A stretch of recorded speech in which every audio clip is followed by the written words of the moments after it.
Merci de nous rejoindre sur Malaika Télévision dans Question d'actualité qui a l'honneur de recevoir sur ce plateau Maître Hardy Kamangala. Bienvenue à vous. Vous êtes secrétaire national en charge de la communication du parti Vent d'Avenir, mais aussi communicateur national. Nous parlons de ce congrès que votre parti Famille Politique venait d'organiser récemment avec toute une série, une pléthore des résolutions prises qui font la une de l'actualité, qui suscitent des réactions, des vives empreintes. C'est entre autres le réajustement que vous proposez. Vous proposez en termes des résolutions, les réajustements du mandat présidentiel des 5 à 10 ans non renouvelables, suppression pire et simple des assemblées provinciales. Là, c'est on voulait savoir c'est quoi les mobiles de toutes ces propositions. Merci beaucoup, M. Billy. L'honneur est pour nous d'être sur votre plateau. Nous, le Vent d'Avenir, nous sommes réunis en congrès du 16 au 17 à Kinshasa et avons accouché quelques résolutions dans notre rapport général, oui. Entre autres le réajustement du mandat présidentiel de 5 à 10 ans. Pourquoi Et il faut noter aussi que c'est de 5 à 10 ans non renouvelables.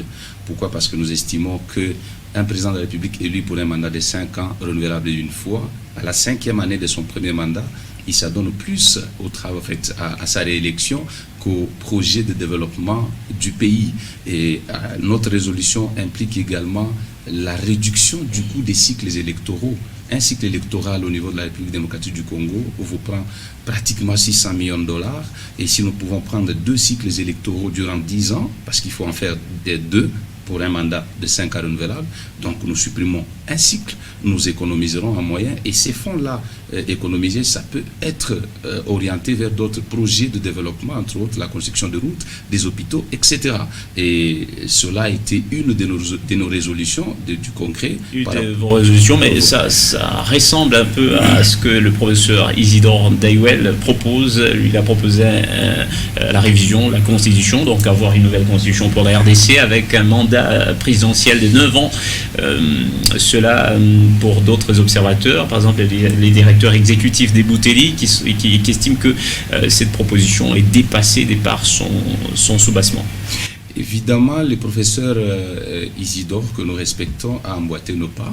Lui, par ailleurs, a proposé 9 ans non renouvelables et il n'y a pas de soubassement irrégulier par rapport à notre démarche. Et si vous questionnez la Constitution à son article 23, il stipule ceci, que le droit à l'expression est une des prérogatives de tout citoyen congolais. Ce droit implique l'expression de ses opinions et de ses pensées, cela par écrit ou verbalement. Nous l'avons ainsi fait dans le respect de la loi. Nous avons fait usage des prérogatives constitutionnelles qui nous sont reconnues, entre autres les dispositions de l'article 23, et notre démarche tente ou vise la réforme institutionnelle, et s'il faut que ça touche, donc d'ailleurs inévitablement ça doit toucher à la révision constitutionnelle, nous sommes disposés à suivre la démarche normale, donc de l'adoption à la conformité constitutionnelle jusqu'à la promulgation. C'est une démarche normale dans laquelle nous nous lançons en tant que parti politique Vent d'Avenir, cher à Maître Justin qui est là. Et nous sommes légalistes. Vous voulez que vos propositions soient traitées quand? Après ce mandat ou bien nous n'avons pas de timing précis parce que déjà de prime abord, nos propositions ne visent pas une personne ni un temps, mais c'est des propositions qui visent la vie politique nationale.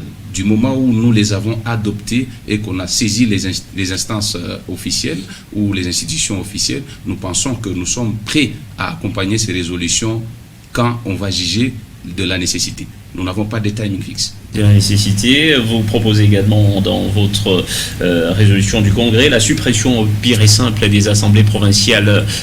Pourtant, vous êtes potentiel candidat au scrutin de 2023. Exactement. Nous proposons la suppression pure et simple des assemblées provinciales. La motivation, c'est laquelle? À ce stade, nous pensons que les assemblées provinciales se confèrent à certains centres d'affaires où les motions sont en train d'être lancées par rapport au fait que les besoins de certains députés véreux, des députés provinciaux véreux, sont rencontrés. Ils sont là en train d'encourager les gouverneurs qui travaillent moins que ceux qui travaillent mieux, par le fait seulement d'avoir rencontré leurs besoins mesquins. Mais c'est pas le même cas partout. Ce n'est pas le même cas partout. Et d'ailleurs ici, je ne cite aucune assemblée provinciale, je cite de manière générale. la suppression pure et simple des assemblées provinciales. Parce que les assemblées provinciales aujourd'hui contribuent au frein de l'élan de développement des différents gouvernements provinciaux. Et nous, en tant que parti politique national, nous ne pouvons que réfléchir sur la vie. sur base des déchéances. Sur base de l'expérience, sur base des informations, sur base de la vie que nous vivons aujourd'hui et de ce qui se passe dans différents gouvernements provinciaux. Nul n'ignore que du jour au lendemain, certains gouverneurs tombent pas parce qu'ils ne sont pas bons, mais parce que simplement